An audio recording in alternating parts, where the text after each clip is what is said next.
I'm pleased to be joined by Jaymal Green. We'll give him a few minutes to finish setting up, but while he sets up, I want to. If you've listened to my show in a length of time, you've heard me talk about him. He is a.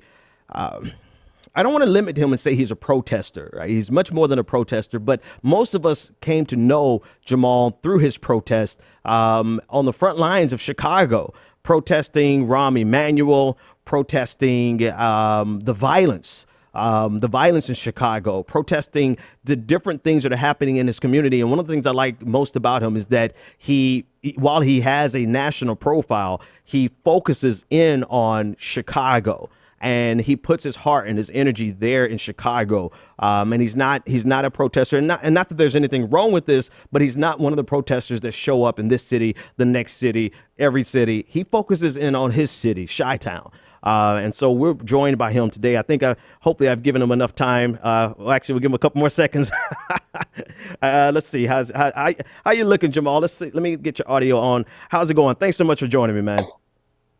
Thanks for having me, man. My pleasure. My pleasure. We've been trying to get you for a while, and I know you've been busy all around the country. There in Chicago, I saw you on the Steve Harvey show discussing Black Lives Matter and police violence and violence against police officers. I've heard you on radio. I mean, you've really been doing your thing. Can you tell my audience a little bit about yourself and what you're working on in the movement? I've been in the community in Chicago since I was a young boy.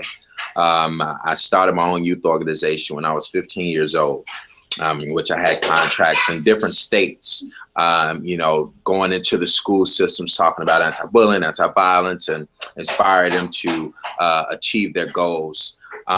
From then, here in Chicago, with Ken Bennett, who stands to Rapistadt, who is a family that, they're like my family. He connected me to partner my company with the city to do some of the same things, like putting the gun, I was a put the guns down ambassador for the city to go into the schools to talk about reducing violence. From then on, I've always been in the community organizing, and then a Laquan McDonald video released in which Jason Van Dyke shot him 16 times and they covered up the video. And I became Rahm Emanuel's and Anita Alvarez harshest critic. So from then on, the rest is kind of history. I was pushed into the spotlight after that. Yeah, because that's really when I first heard about you was around the Laquan McDonald mass. I mean, it was horrible to watch that, and the fact that Rahm Emanuel saw it, helped suppress it until after the election was such a gut check for anyone who ever had any sense of identity with him or identification with him, because he was a Democrat. Here's a Democrat who is actively harming the Black community there in Chicago, and you came out into the forefront, and you've said a lot, man. I love your comparison. If he was the CEO of the city and you all were the stockholders, you would have his head, his corporate head on a platter. We already know, Ben, that he closed down 50 schools. He shut down all the mental health facilities. He neglected the urban communities his first 4 years. The only reason why he got in the second time is because he was running against a Hispanic candidate. And, in Chicago, the voters are a little bit, I won't say racist, but you got to kind of be white or Black to really, get them to vote for you, because they feel like if you're any other nationality, that you're just going to care about your race and you won't care about everybody else. It's a crazy thinking of the voters here in Chicago, but he barely won even then. That's how he got in. But we knew how bad he was as a mayor then, and he should have never got back in as mayor, but he won't ever again.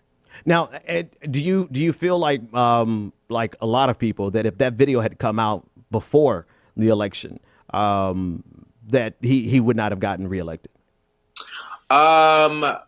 Yeah. I think that if the video, the thing about the video is that Rahm Emanuel had a chance to be a hero. And if he would have saw this case and, when it happened and stepped up, released the video and said, look, I'm not going to stand for this. I'm going to change the police culture. I'm going to invest into urban communities. You know, if he would have took a different approach than what he did, he could have been looked at as a hero, and that would have got him reelected. Right. You know, that would have helped get reelected, and would have been so much, you know, hate that it is now against him. But instead, he covered it up, slid it under the rug, so that he can slide into his seat and not, you know, care about what Black people are saying towards him. But if it was released before and he didn't do anything about it or take that approach, he definitely wouldn't have got elected. And I think right now he's in a position where anybody can beat him, even a 12-year-old. From your lips to God's ears, man.